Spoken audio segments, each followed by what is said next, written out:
राक्षस बनायचं रे, असं पोहायलायचं. हे राक्षस गँग बघा, हे असं पोहायलायचं. ही आजकालची ॲस्थेटिक पोरं ही वाली, हे जनजी पोरं काय म्हणतात, हो इट्स व्हेरी अनहायजेनिक, ॲलर्जी होईल, असलं काय नसते. असं पोहायचं यार. स्विमिंग पूलमध्ये काय सगळीच पोहतात, ह्यात पोहायचं, इथनं उड्या बिड्या मारायचं.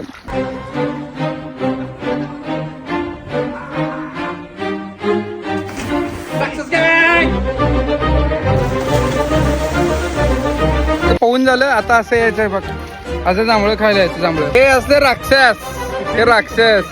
हे ॲस्थेटिक लोक आता काय म्हणतील माहिती आहे जनरेशनची, की हे इट्स व्हेरी अनहायजेनिक किंवा फूड इन्फेक्शन होईल असं म्हणतात. हे असं नाही, हे असं यायचं जांभळं.